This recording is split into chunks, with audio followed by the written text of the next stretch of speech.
گودار و شوپینرن ریباز نیوز لی هر دری دا کمبتر بحثا ارمانج کرنا دانوستاندنین کردی جاری پککی و پیده و روجاوای کردستانی بکن مامي فانداريا ممستانه واف رشيد سروكي نونراتيا انجمن اجتماعيه كردي لسوريا لهريما كردستاني الاستوديو ريباس كريا ممستانه واف تو بخير هاتي ريباس دسبيك دا مي بحثا ارمانج کرنا پیدي وبن بكرنين وي ين بردوام روجاوای كردستاني سیاستن کو لسر ملت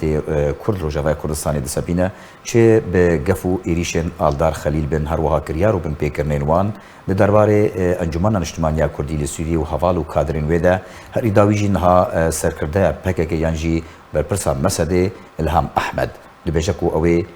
تا هلبجارتنان روجاوای کردستانی دست پی بکن یانجی داخوازا دست پی کرنا وان کریا ون بکو انکسی ون ویکی چاواد نرن بعد دسپیکاوی دا امبین دماغو دفری کردی را دستی ویبون جالی نظامی و بری کفتن باتفاق را دستی ویبون اویا هر کس دزانه بس هنک جمع چاوی خود خوازن سر بگرین یاد خوازن جبیر ها بکن جوی دمی حتانی آنها روژکی تنی گاوک تنی ندایی پاش پیاده هر چتی کریاری گود که دجی ملت کرد لکردستان سوریا دجی پروژه نتوی کردستانی الهر پارچاکی کردستانی و نمازه روجاوا بروجانه ذکی دسپیکا اداره خود شکر دماغو انجمنان اجتماعی کردی رکفتن لدار بوله اولر و انجمنان اجتماعی کردی چوبول سر میزا کماناف دولتی مقابل رژیم سکنی بو و جبو چاره سریا سوری اوان اداره چید کرو اوان دقلق مسئله و هذا جارکی تنی گاوک ندانا پاش مخابن هر وقتی جی جبلی چتگو جبو کردا و دجی کردا تشتگ ندایی پاش و هر تشتیجی هر وقتیجی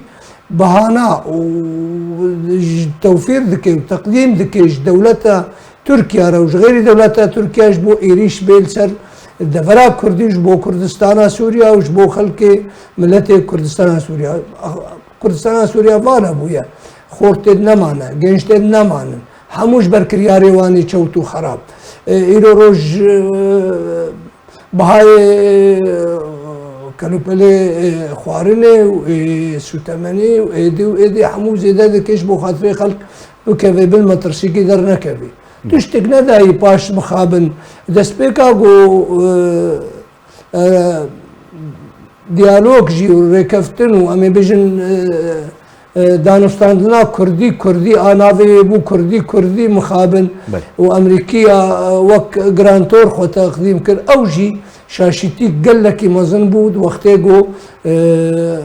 مظلوم کوبانه بو گرانتور و کاچاوا بچرنگی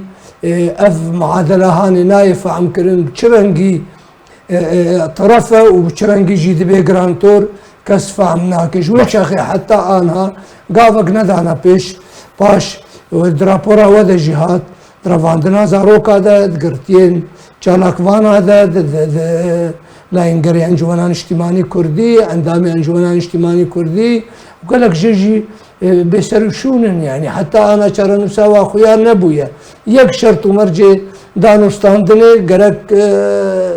چرنوسا وان گرتیا دیار ببیش خلکره حتی آنها چرنوسا فؤاد ابراهیم و عادل ابراهیم عادل ابو عادل جمیل ابراهیم و بهزاد دورسن و امیر حامد و ایدی داوالی برینت که مش بونا با همه نکارم ببیجم افانا همو چرنوسا و نهاتی خواه کن یک شرط و مرجع بردوامیه بو هر وقت يجي دبيجن براستي بعربي دبيجن حالة استفزازية استفزازي انجمنان اجتماعي كردي تكيش بو انجمنان اجتماعي كردي بيجي افايا بس ايجاري بيجي هوا باشون براستي قال لك تشتي وها يعني بردي ناخوزي افضل وصاندن هنا سي قد نهات يقو بي ووقت خضر باز دكي وديتنا مدى امريكي جينا قال لك جادن في موضوعي ده امريكي جي بحاجتي بهذا حتى انا بهذا جوار خدمات تقديم دكي وبحاجتي بهذا وبقاسي بهذا تقديم دكي انجمنان اجتماعي تقديم ناكي وهر وقت يجي براستي وضع وبقي كودري از نظام جهاي حدقو مجلس ببيجي بس ما مصر أميل سر داخوازا سروكا دستيا جبجيكاريا مسد إلهام أحمد يانجي سر كردية بككي أميل سر في داخوازا وي راوسن أجر دانوستاندرين كردي هردمي كو هاتنا راوساندن جالية بيدي و دريا أرمانج كرنا بيده أجر هالبجارتن لرجافاي كردستان هاتنا أنجامدان بيكو أفدانوستاندن هر نسري هالوستا أنجمان الاجتماعية كردي سوريا ويتشبه والله الوستا أنجمان الاجتماعي كردي قالك أسباب تشيبونن ديالوج تك شوية نرينا مدى ديتنا مدى وشخصك يك انجمان الاجتماعي كردي أدبجم زوفة تك شوية يعني إيرو روج وقتيجو فينابك الزيدية جاركي موضوع شرط مرجع مثلا لشكرية قبولناك لشكر درباس لشكري روج درباس بي قبولناك عقد اجتماعي هر جارك يجي الدار خليل باشكره قوتيا هر جواتك جوات خلاص بويا تمام بويا دركت يسرق عندنا قوتيا عقد اجتماعي تعديل نابي بكك تشنابي درك في اف بكك قواتيا برفاني بروج عواده كليل قوري هشو راماني مفهومي ويد بيجي دبي هاتنا شغلات اخوه سرگون بونا و هاتنا برفانی کرنا میچاوا و هر جاره کی گوتی اف چته گو جبو ویره کفتن چه بی نه وقتی گو قبول نبی لشکری روش در باس بی وقتی قبول نبی تو عقد اجتماعی بکی وقتی قبول نکی تو انتخابات و جارك دي و اداره هاني اعاده نظر تكاليكي چه بويا اف همو اسباب گو ديالوج ناتشي سري وايجو راوستنا ديالوج هنا بس هر وقت يجي يكيد ام ددن باش وام بيجن جبو استراتيجيه ما وجبو ملتيما وجبو مصلحه ملتيما ده وياوي مصلحه ملتيما ويذكر دركبي نرينا مدى امي بجن استكي افخل كي ماجي وبيباوري ببيني جمع باشا يعني قالك شالك فان شاف دير دبيجن هركو امريكا هولدا يانجي هول تنكرن كو كسين كونها روجافاي كردستاني بريفت بن بيديا نبككيا بروفاجي فيكي بككي دريا جوانين شورشگر يانجي هن كريارين خورا خو پیشاندانين كو لسر خلق روجافاي كردستاني دسبين بتايبت لسر سينوران تكز دكا كو كسين روجافا يانجي بيدي بخوجي بريفت بي بككينا سر كردين وينا از امسر تويتا مظلوم كوباني كو فرمانداري قصدي گارانتوری پینگی دانوستاندنی کردی را بری دروجات بجم دی تویتا خدا گوتبو ریبرو هزرمند عبدالله اوجلان دامزرنر فکر هفجان آزاده کلیتا چاره سری پیک آینا آشتی روجرات ناوین دی دستی ویدیا آزاد کرنا ریبر آپو دی آشتیا بردوام بخوره ببینه هر وها داخوازه سربست بردانا آپو کریه تا چرا دی هیوین وان کسو آلین کود بجن مظلوم کوبانی و خدمتا روجاوای کردستانی خلق روجاوای کردستانی بکه گریدانا و یانجی ج پکه هاتیا جدابون و خدمتی بکه تی وان هیویان چاوا دبینه تچید بجید بر من از منیوی وک مثلا بيجي حقك بداية تويترك وك ها وك سياسة مدارك وك سركردك دوزا قرتيكي ذكي هقل نا عبد الله وجلان بحكر الباشوري افريقيا بيجي مني حق بداية ومني حق بدا الهام احمد جي السيميناركي الندواكي المعهدة كي الواشنطن قوتنك وها قوتيا هجر قول سر عردي روجانا لسر عردي كرياري قودكيت بيجي اسبكا كيما وباندكي دنيا وعالم وخلق كيما وهركس بيجي اسبكا كيما وقت روجانا رسم وصورات وآل ودروش عبد الله اوجلان درد كافي ويبكا كي درد كافي وخا بيشندانا دكي وخا بيشندانا دولتها تركيا دبيني دنيا دبيني هركس دبيني بيجي باي اسبكا كيما اللي صار عرضي دبيجي اسبكا كيما روجانا زارو كيما درافيني دبي وان دبي معسكرات القنديلي دبي الرعايات سر حمو بريار وقراري وان حمود دستي بككي او اغو اداره روج آباد كل تمام اخوه سرمع براسي مالكا اقو افقاس دنيا تبيني وخلق تيرا دشيوتي ياك كوادرين بككي باصول خوي كردي ايراني ايرو روج ريفابرد افقاس مسألة هاني البندي تويترا مظلوم كوباني نماي مظلوم كوباني بري زيدي جاركي خوندي تجاري طرفداري خديتي هر وقت آلي شر بفچونا ایریشا پککش سر پیشمرگی باشور ادانه کر پیشمرگی کردستان باشور ادانه کر خوکر طرف گرک وشا خیزی وقفینا وقتی گود که به طرف با بگوتا ولا شر براکوشیه گرک برا استاندن گرک تفاهمات چی بی گرک بی زلام دنگی بلند بیجی از بس براستيجي مشكلة الباوية مشكلة البا خلقي ما ولا كزدك لو بباوري خد بجاس بكاكي ما وتاكزدك وتاكيدك الحردري وخلق جدا بكاكي نا بكاكي باوي ندوي ويجي خد باوي نا او موقعي دوي نسر كردبانا وقلنا بكاكي با بر ايجو دا بكاكي بي ناكبي الدار خليل جي بكاكي والهام احمد جي بكاكي وحر يكيش جو إيرو روش كتير مواقع ومفاصل حساس لندري روش هذا نابي نبكا كبي نابي نبكا كبي ذي بكا كبي حتى بيتا وقت عربي بيجي الواجهاك بيجي فاي افانا خلق اوجي دبن كنترول واداره و سينيالي بكاكي وكوادري بك باشا ما مزنوق كوباني تويتا خود دبيجاكو عبد الله اوجلان دامزرين فكره هفجانا ازاده عبد الله اوجلان وكو هركزاني ريبري بكاكيا مظلوم كوباني جبرتي حطانها بيدنگا درباري كريارين بيدي وبكاكي روجاواي كردستاني كو حطانها بالصدان چالک وان سیاست مدار و خباتکارین کرد پککی روجاواي کردستانی رواندنا بنچاف کرنا حطان هاجی بدهان بنچاف کرینت زندانین پککی و پیده در روجاواي کردستانی جبر چه مظلوم کوبانی وکو گارانتوری پینکی داخواز سربسبردان آزادی واناگی سربسبردان وان ناکی بدنگا نها داخواز سربسبردان از بیجم طرفه نا وش خبي دنگ بيش برقو بقراعاتي وي تدبي هري نبدستي ويا بس دكاري وقتها قراست وقتها قوتي شخوا جارك ديجي ايني اف قوتنا هاني هاد قوتن ما قوت دو تشتهنا جيتي خوستن يان اويا بقناعاتي وي دبي يان دبي اذا نبكي بسكنيني ولا شو نابي تقرانتور بي وتسر كرد بي وتشتي قوت دبن ديجي ريكفتنا قوتا ديجي شرط ومرجع قوتا اتفاقي سركريا ديجي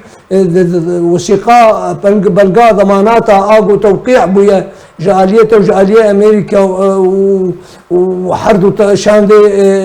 ديالوكي وايرو روش خرق ذبي اويات بي دنكي معنا اخوات مقتنعي بفا حالاتي هاني اما مشكلة الجمعية لا ابدا ازنابيني مشكلة الباء مظلومة يا الباء الهامة يا الباء الدارة مشكلة الباء مجلسية انجمنان اجتماعي كردي دفي براستي زوترين وقت وزوترين ذم بسكن سرفاق قاس مثلا فاقاس كرياري قودبي دوهبو بريارا صد ونوزدا جيفا قرا جبر نرازي بونا الدفرة عربي شلون ملتي عربي وكملتي مايا وفرق الجداية تنا وشتي سروال سرمايا بس تشتيقوا اوراد بنج كاريجي فقري بس تشتيقوا دفرة كردي راتبي تجاري تراجع حر تشتيقوا كرنا الدماغ بونا ده صلاة جدو 2012 حتاني انها حر تشتيقوا كرنا ديجي برجواندي ومصلحة كرد كردستاني وكردستان روش آفا بتايبت وملتي بتايبت وعرض فالا كرن تشتيقو رجيم انكاري بو 5 سالي بكي اوان ايرو روش بجيب جيكريا فان حر نهدا سالي بله ما مستا خو پیشاندان کو پیدی و پککی لسرسینور نابرا باکور روجاواي کردستانی انجام دان بریه چند سالان بون سدم کو گریسپی و سریکانی هاتنا دست سر کرن ترکیه و گروپین چکدار ایریشی وان داوران کرن حتان ها خلکین وان داوران قربانیان ددن همو کوچ بربونه نهاجی جاره کدن لکامپین دورن ناوی شهبای کوچ برکرین عفریه بالنچاری در خوخ پیشاندانان جاره کدن ونين عبد الله اوجلان سروكي بككي هروها الين بككي هلدا لديجي تركيا درت كذا دبران بردجی خلق عفرینی ماهلیک و خلق وگری سر جوارین خوا اف سیاست نوی خو پیشاندان کو جاره کدن انجام داده گلو وکو چالاک وان دبیجن نبوهانه جه ترکیه کو جاره کدن ایریشی روجاوای کردستانی بکه هر وا دورین مایی جاره کدن کنترل بکه من از بیجمش خود ترک بلکه هنا اوکی نستاندنا گو در باس ببن او همون کشتی گو دکن کریاری دکن اف پیدا هانه لعفرینه خلقی ما کرن مرتال دست بکاوی ده ندشت الخلق بر توب ومشكا ودبابا برافن وكبن كرن مرتال كرن وكب عربي بيجن دروع بشريه كرن دروع بشريه بيش ياخذها وخلقي خوجي وان ورجتن وكوادري خو رفان دن شندري نافشا عفريني ودرخستن جدر في ويناب بباصا وبطرمبيلا درخستن وقتيقو تشون دركتن خوازن فقرن ناخوازن فقرن اواقو انها خو بيشنداني دكي اف خو بيشندان دجي اراده خلقيه دجي اراده ملتي قود بيجي بسج بنا بريرا زي فقرم سرخاكا خو عرضي خو ملكو املاكي خو الدنيا اذا تشينا بويا ياك عرضاوي وخاكاوي داقير ببي بيجي والله ما دام داقير بويا ازي دفجي بردو ازي دركفم يانا مع نخوة خلقي هالبستفاني العربي وهالبستفاني بحمود زمانه بحمود قومياته وبحمود نتوا التشبث بالارض شكواتيه نقبول ناكي بمين يجبو خاطري از فينا قال جارا دوباره ذكن ونموناب كردي هاي بيجي ايجو بافي خوكشت يجبو بسترباري سون بخوي افانات خوازن السر معنا خلقي موملتي ما تشتيقو تخوازن كردا ببي بداوي بينن تشتكي وان جبو كرداتنا بدأ خد بيجن بزمانه خد بيجن بس مخابن هناك جما هنا ام ناخذ يقين بكن يعني القنديل كالكان وحتاني قرصو وحتى ايدي بيجي ايما ارمان جاما خستكا ما نكردستانا نخاكا كردستانيا وايما كيبونا كردستاني دجي روجلاتا نافينا باشه مامۆستا پێگەکێک و پێدێ برێڤێت بەوەکو چالاکوان و چاودێر دەبێژن بەری ڕۆژاوای کوردستانی بوان کریار و سیاسەتان بتایبەت خۆپێشاندانن و ئەنجام دەدێ بەرێ ڕۆژاوای کوردستانی گەلێ کورد و دۆزا کوردی دەدێ کودێ ئەنجومەنە نیشتمانیا کوردی لە سووریە بەرامبەر وان سیاسەتان دەبێت چ بکەیت والله إيه من أز بجم جرك آن هاش خوا زوترين وقت جل جراجي على أساس كرنا هر جارك يجي أمريكي تشتكي دبيجن وأمجي يقين دكن أم يقين ناكن نقول بيجن لسر عرضي تشتك حتى آنها أمريكية تشتيك الشاشيتية أنجمنان اجتماعي كردي أجي تفلي ماز نكسي رخندكم أسخور رخندكم عول بني أزحر كسي رخندكم تشتك مش أمريكية نخوستيا مقابلي تنازلاتها ما هر تنازلات كرنا ما تشتك مقابلي وتشتك تنازلات نكرنا وأفجي ويك جوان تنازلات هاني بي هجر أم فنجرن براستي من أس أبدا باورناكم فكك في سيستم أخوة بفي إيديولوجيا أخوة كارب شركاتي بأنجمنان اجتماعي كردي بكيش برجو بالأساس تشيبو يجبو دجي آرمانج وخوستكي أنجمنان اجتماعي كردي بروجا نتوي كردستاني آجو بدهي تكو شراكتنا حبس وزندانا وجانا خلد ازدان جبو في ما في هاني او تشيبو نجبو هنا نجبو روجافاتني هرو هاجي الباكر جانا سياسي قد خكرن نيفي ملتي تركي بويا ترك وهرو هاجي خوازن كاتشاوا بويا انها روجافاجي ولو ببي وباشورجي ولو ببي وروشلاتي ولو ببي مخابر گەلێک سپاس مامۆستا نەواف ڕەشید سەرۆکێ نونەراتیە ئەنجومەنان نیشتیمانیا کوردی لە سووریە لە هەرێما کوردستانی کۆت میێوانی ڕێباز نیوز بووی گەلێک سپاس مامۆستا